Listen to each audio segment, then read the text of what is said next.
नमस्कार, आकाश मराठी न्यूज मध्ये आपल्या सर्वांचं स्वागत आहे। दरवाजे उघड, टीव्ही सुरू, अंगावर दागिने तसेच 61 वर्षीय निवृत्त महिला अधिकाऱ्याला भर दुपारी संपवलं।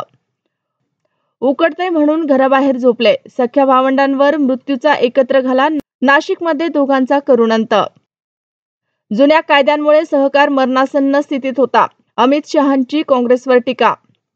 पैलवानानं सनकन निलेश घायवळच्या कानाखाली मारली अन हलगीचा आवाज थांबला, व्हिडिओ व्हायरल। मोठी बातमी, पीएनबी बँक घोटाळ्यातील फरार आरोपी मेहुल चोक्सीला अटक, बेल्जियममध्ये ठोकल्या बेड्या, भारतातही आणणार। ओयोचे मालक रितेश अग्रवाल यांच्यावर गुन्हा दाखल, रूम बुकिंगच्या नावाखाली फसवणूक केल्याचा आरोप। भारतीय औषध कंपनीवर रशियानं केला मुद्दाम हल्ला, नव्या हल्ल्यात 32 जण ठार।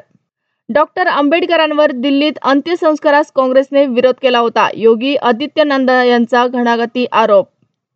शोकाकुल वातावरणात निखिल शेंडेवर अंत्यसंस्कार, पोलीस महानिरीक्षक डॉक्टर दिलीप भुजबळ यांची एमएमपी कंपनीला भेट। ओयोचे मालक रितेश अग्रवाल यांच्यावर गुन्हा दाखल, रूम बुकिंगच्या नावाखाली फसवणूक केल्याचा आरोप।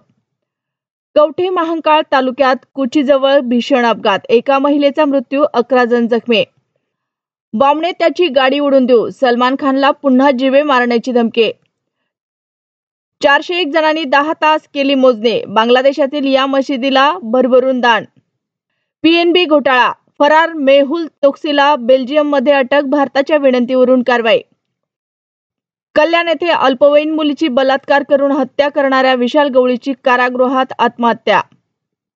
चिमुकलीवर अत्याचाराचा प्रयत्न केला आणि जीव घेतला, पोलिसांकडून आरोपीचा एन्काउंटर।